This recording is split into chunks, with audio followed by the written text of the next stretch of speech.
Yakuza is one of those franchises that began on the PlayStation 2 and went on to become one of the most prominent series of games to this day. As with most long-running series, especially those developed in Japan, a few entries never get their chance to arrive in the West, and Black Leopard was one of them. It saw you taking up the role of Yukio Tatsuya, a former high school student that's dropped out and suddenly finds himself wrapped up in the seedy underworld of the city. As you would expect, street fighting plays a huge role, and it's essentially the same basic system fans would have come to know and love from the previous games, but with an extra twist in the form of being able to customize Tatsuya's fighting style a lot more than you ever could before. After every fight, Tatsuya earns general experience as well as style points, which can be used to level up certain fighting styles such as boxing, judo, jiu-jitsu, muay thai, and so on. Some are much more useful than others against certain opponents, but the possibility exists for the player to make Tatsuya into an absolute juggernaut, with one or two styles heavily preferred over others. As with most games in the series, there's also a range of minigames to get stuck into as well, from the charming to the more obscure, like having to stop a group of onlookers getting too close to a stripper while she dances. The humour and attitude fans have come to know and love is in full swing. Now, being a PSP installment of a series that was previously on the PS2 and PlayStation 3, definite cuts had to be made, and instead offering up fixed camera angles, allowing much more attention to be directed towards the character models that look on par with the Big Brother home console versions. If you're a fan of the series and have a PSP handy, then Black Leopard Like a Dragon would make for a perfect choice when looking for something new to jump into on the handheld.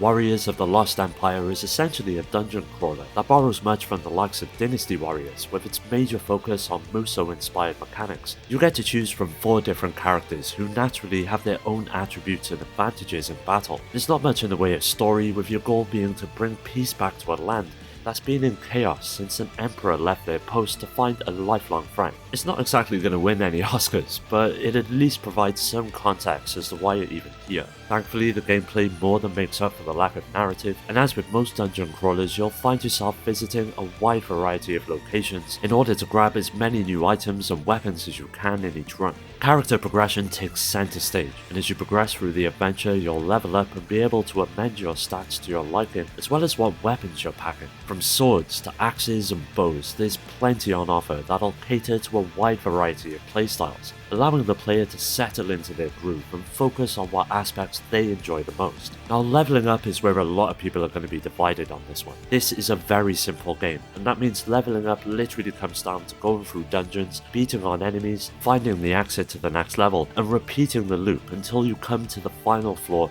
and go toe-to-toe with the boss. It was usually just a bigger, fiercer version of the foes you've been beating on in the other areas. The item system complements the leveling quite nicely though, with many of the objects you find are able to be combined with your weapons to further enhance their properties. Now, when it comes to graphics, Warriors of the Lost Empire is quite basic. There's a nice range of enemies to encounter, who each have unique designs and animations that help bring some life to the action, but the backgrounds are quite uninspired and never really add to the overall visual formula of the experience. Warriors of the Lost Empire is far from perfect, but if you're looking to hack and slash your way through hordes of enemies and manage your weapons and attributes in a meaningful way, then there are far worse games to spend your free time on. Black Rock Shooter introduces the player to a world ravaged by an evil alien force, with the last remnants of humanity putting all of their stock in the titular arm cannon wielding girl the franchise revolves around. When compared to the anime or manga, there are several differences from how the story plays out, so newcomers or veterans of the series will still have something new to experience. Each mission will have you moving from point A to B, defeating a bunch of enemies, then rinse and repeat. On the surface, this might sound a bit monotonous, but thanks to the intricacies of the battle system, there's more than enough variety to help spice up the action. Blackrock has a few different abilities at her disposal. She can fire her iconic arm cannon, block, and dodge. Firing is simple enough. You aim with the analog stick, with the game locking onto the nearest enemy, whereas blocking reduces the damage you take but does not stop it entirely, and this is where dodging comes in. Dodging is the only way you can move during battle, with the player standing in place otherwise. By firing or dodging, it fills up something known as a heat gauge, which causes causes your arm to overheat when it reaches 100%, with your regular fire getting weaker the higher the gauge is, preventing you from constantly shooting and dodging. But that's not all, as Blackrock has the chance to add several combat and passive skills to her arsenal as well. The player gets to choose up to 4 combat abilities that naturally blow the absolute shit out of any given area, whereas an infinite number of passive skills can be used by the player which mostly boost your stats or recover health. All put together, it is a great system and offers some of the most engaging combat you'll likely see on the PSP. The seamless blend of third-person shooting mechanics and RPG elements offer up the perfect cocktail, while the difficulty keeps a lid on the player's progression throughout. While not the best game on the system by any means, Blackrock Shooter is still an adventure worth taking, especially if you're a fan of the source material. Queen's Blade is one of those games that you'll only ever see come out of Japan, as it's pretty much a mix of all things Japanese. You've got anime, SRPGs, fan service and waifus, but lingering underneath the somewhat questionable top layer is a game filled to the brim with strategy and reward. For those familiar with games like Fire Emblem or Disgaea, you'll instantly feel right at home, with the game largely being split up into 2 separate parts. First you've got the story, which plays out through various cutscenes throughout the campaign, and then the battles themselves, which serve as the real star of the show. It all takes place on a grid, with the player having the ability to move and interact with enemies and units alike. Movement consumes action points, or AP for short, and depending on how much you have left, it dictates how high your combos will be once you get into a fight. Each time you engage an enemy, both sides get a chance to attack, so don't expect to completely roll over the opposition in your phase. Naturally, each unit possesses different attributes such as strength and beauty, which all have a role to play, with the system taking on a sort of rock paper scissors approach, where strength units deal more and receive less damage from beauty units and so on. So there are some things to consider when you choose who's attacking who, especially when it comes to the far more challenging bosses littered throughout the game. As with many RPGs, it's not just about fighting though, as Queen's Blade puts a huge emphasis on armor and items which have the potential to increase your chances of success. Now visually, Queen's Blade is quite impressive, especially for those who love well-detailed sprites. Of course, the rather risque approach may have the potential to turn some players away, but like I mentioned earlier, if you can look past this aspect, a well thought out and engaging SRPG awaits you.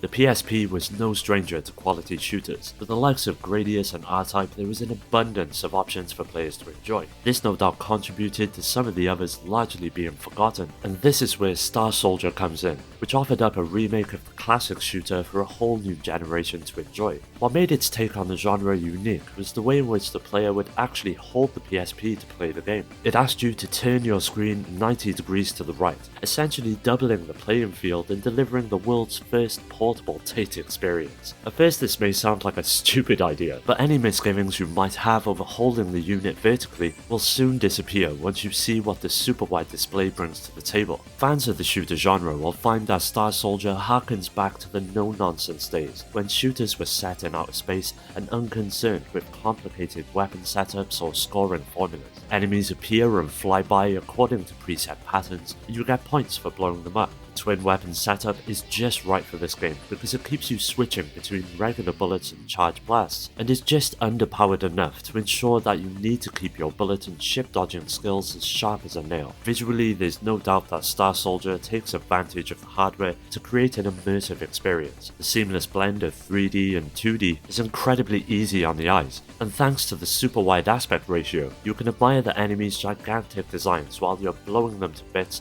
without a skipped frame in sight. So if you've exhausted the more popular choices when it comes to shooters on the PSP, Star Soldier would make for a perfect option if you're looking to jump into something unique but ultimately rewarding. If there was one word that could sum up Gitaru Man Lives, it would have to be bizarre. It sees you playing as U1, a young boy that transforms into the infamous Gitaru Man thanks to the help of his talking dog Puma. It's his destiny to save the planet of Gitaru. You'll have to use music as your weapon as you fight strange creatures, aliens and evildoers, all while on a quest to find true love. This is without a doubt one of the most batshit crazy premises of any game I've covered, but the over-the-top story is carried brilliantly through a fun art style and surprisingly decent voice acting that conveys a journey to be remembered. Of course, no matter how lovable the characters and story is, it doesn't mean a thing without solid gameplay. Gitaru Man delivers in spades. It sees you following a line with your analog stick and pressing a button at the right time to play a note. This is a surprisingly effective way of emulating the feel of playing a guitar, especially in harder levels when riffs become far more intense. Players that are less experienced with the music genre will find themselves having difficulty getting through the game on its normal setting, and at the end of the campaign you may be surprised to find another difficulty level is unlocked, Master Mode, which will terrify even the most godlike of players. Now the game's soundtrack is absolutely fantastic. There's a bit of jazz, a bit of J-pop, a bit of classic rock. It's clear that the developers love music, and it shows in the game's enthusiastic presentation. If there's one fault to finding Guitar Man Lives, however, it's the game's length. The single-player game consists of only 7 different levels, and you can burn through it in just a few hours, even on your first time through. There are a few unlockables and extras that warrant going through the game once more, but I think it would have benefited from a few more levels to help round out the game as a whole. Sure, it's a short game, even with the addition of new tracks and multiplayer modes, but it's nevertheless unique and still very rewarding. 7th Dragon 2020 was a fairly significant departure from its predecessor. It changed the setting from a fantasy world to a post-apocalyptic Tokyo and ditched the 2D sprites for an entirely 3D engine. But despite the change in setting, the basic story is largely identical to the DS game. The world is being invaded by dragons, bringing with them a brand of poisonous flowers. As part of a group that was made to search the ruins of the city for survivors, you set out to slay the dragons occupying the wastelands, all the while dodging attacks from a rival group hell-bent on letting the world go to shit. For those familiar with the original game, this one has seemingly been dumbed down a bit, with less classes on offer and a drop from 4 to 3 when it comes to active battle companions. This might seem like a negative at first, but it actually helps streamline the process of growing your characters and taking on foes. Classes are more balanced, and most of the skills have some use, so it's less likely you'll build a bad character. Speaking of battles, this is where 7th Dragon excels, with the enemies now being fully animated much like the DS Dragon Quest remakes. While the extra animations make the battles feel a little more involving, they also don't move as quickly as before. However, the random battle frequency is generally quite low, and can be further reduced with items and skills. And there is plenty to learn and collect along the way, which you'll most likely acquire through something known as DZ, a currency that each of the dragons drop, which can then be used to repair your headquarters. With each change you make, you'll eventually add new levels to your building, which results in various effects, including unlocking new skills or expanding the inventory of the shops. This aspect is vital to progression, and thankfully there's an abundance of side content that can help those struggling through the story who may need to work on their team's proficiency. There's no doubt that the aesthetics combined with the scaled-back design was an attempt to make 7th Dragon 2020 feel more like a modern, easily accessible RPG, rather than the intentional throwback of the first game. And in my eyes, it totally worked, and allows players of all skill levels to jump in and instantly enjoy the game. Infected is basically 28 days later in the palm of your hands. Disease-ridden zombies are running around the streets of New York, infecting anyone that stands in their way. You are an armed-to-the-teeth badass who is the only hope for humanity's survival. As you probably guessed, it's your job to go from area to area, saving the few remaining civilians and taking out as many zombies as you possibly can, which includes plowing through waves of them with chainsaws and launching a ton of lead into them from your gun. Infected isn't a Resident Evil-style zombie adventure, where ammunition is scarce and the gameplay is slow. Instead, you're packing lots of ammo and constantly running around. The main objective is to weaken your enemies with shots, exposing their blood to the air and then taking them out with your viral gun, which causes them to explode. If you can weaken a whole group of zombies with physical attacks and lure them all together, you can perform a combo attack that creates a truly epic mess of zombie parts. Now, as with many games on this list, Infected utilizes the PSP to its full potential, and sure, its rather simple, cel-shaded style isn't the best example of visual fidelity, but one of the biggest pluses in this game is the sheer amount of on-screen action. Dozens of zombies will be coming right at you, and the game never slows down. Combine this with a range of character creation options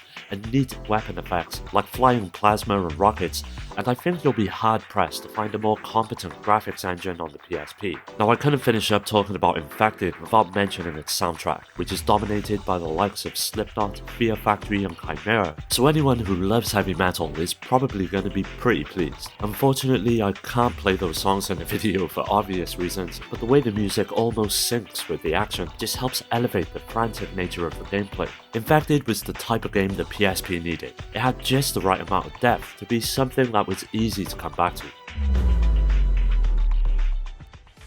Macross has always been a huge part of my life, ever since my brother introduced me to the anime at a young age. Macross Ace Frontier is like the golden child of the franchise when it comes to games, and was created to celebrate the then 25th anniversary of the franchise. Unfortunately, it never got the chance to land in the West, but you don't really need an understanding of Japanese in order to enjoy it, as everything is pretty self-explanatory. The gameplay follows very closely to that of some of the PSP Gundam games, upon which Macross's engine was built. However, since Macross is centered around aerial combat, this aspect of the Gundam engine saw great improvements. The controls are intuitive, with the only gripe being that the most comfortable scheme has the flight controls mapped to the D-pad, and the mode transformation to the analog stick. It is kinda strange having to take your thumb off the flight controls to transform, but this is more a limitation of the PSP having only one analog, and not a real fault with the game itself. Now the combat is fluid and very pleasing. Missile trails follow their targets, tracer rounds arc appropriately, and boosters give a real sense of speed once they kick in. It's got to be said though that the difficulty may have the potential to result in a few broken consoles. This is a game not afraid to kick your ass. Now the graphics in Macross are stunning for the PSP. The environments are a little sparse, but this is true for any flight combat or mech action game. The unit models are incredible, the level of detail is great, and they are stunningly animated, as well as their transformation sequences.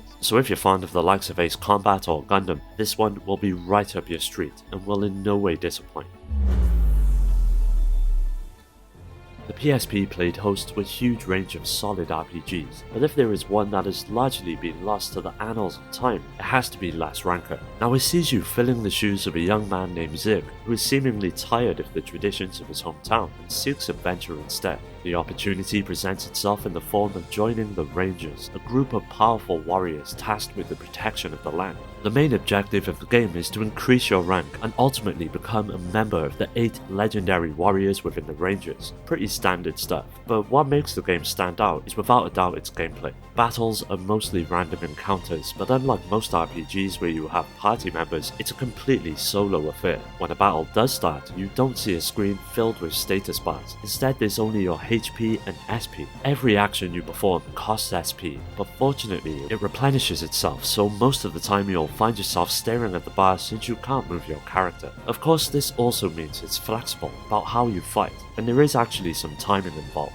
It adds a nice layer of strategy to each encounter, no matter how small or grand in nature. It helps keep the player on their toes. As your rank rises, so does your level, allowing you to use different weapon types and increasing the range of abilities at your disposal. By the end of the game, you'll become a juggernaut that can just plow straight through each enemy, which is a bit of a letdown if I'm being honest. But the struggle to get to this point requires a clear understanding of the mechanics, ensuring that it's not just press X to win right from the beginning. The first thing that'll likely hit you about Last Ranker, the graphics. A lot of this is background detail, and unfortunately you do not get to explore each city to its full extent, but a real sense of grandeur is on clear display throughout. Presentation is flashy, with bright, vibrant colours filling the menus and bold bars framing the screen in battle sequences, making for an incredibly stylish game that's bound to turn some heads. So if you're gearing up for your next RPG on the PSP, make sure to give Last Ranker a look. Well, that does it for today's video. Keep an eye out for part 3, as that will be coming up soon, so don't forget to subscribe and hit that bell to get notified about new videos. You can follow me on all of the socials which are linked below to stay up to date, and also join my growing community on Discord. Meet many like-minded gamers to continue the conversation with. I'd like to give a special shout out to my Patreon supporters as well: